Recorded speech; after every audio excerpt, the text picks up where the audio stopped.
বেলটো apply কৰিলে এইটো মানে আমি কি কয় সাডেনলি আমি গম পালোঁ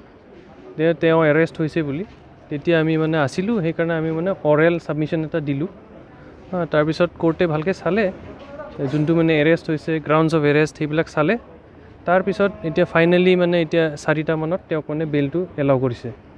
আৰু এতিয়া সৰি না এটা কেছ সেইটো হ'ল কেছটো আজিৰ যোনটো কেছ হয় এইটো হাওৰাঘাট PS 20/25 এইটোত মানে তেওঁৰ মেইন দুটা সেকশন আছিল এটা হ'ল থ্ৰেটেনিং বুলি সেকশন এটা দিছে 351 BNS আৰু তাৰপিছত 113 BNS এইটো 113 টো নতুন কিবা টেৰৰিষ্ট বুলি মানে সেকশন এটা দিছিল তো আমি হেতু অৰেলি সাবমিট কৰিছিলোঁ যে মানে এইবিলাক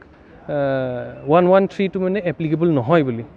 তাৰপিছত বেলেগ বেলেগ যোনবিলাক মানে কম্পোনেন্ট আছে এটা বেলৰ সেইবিলাক মানে সাৰে চালে তাৰপিছত বেলটো এলাউ কৰিছে এতিয়া বেল বণ্ডৰ কামটো চলি আছে কিন্তু এতিয়া হ'ব না নাই এটা গম পোৱা নাই কিন্তু মানে তেওঁক কি কয় জুডিশিয়াল কাস্টডিলৈ লৈ গৈছে বিকজ অলৰেডি লেট হৈ গ'ল আৰু যদি বেল বণ্ডৰ কামটো আজি হৈ যায় তেতিয়াহ'লে মানে তেওঁক মানে এৰি দিব আৰু আজি এৰি দিব থ্যাংক ইউ ওকে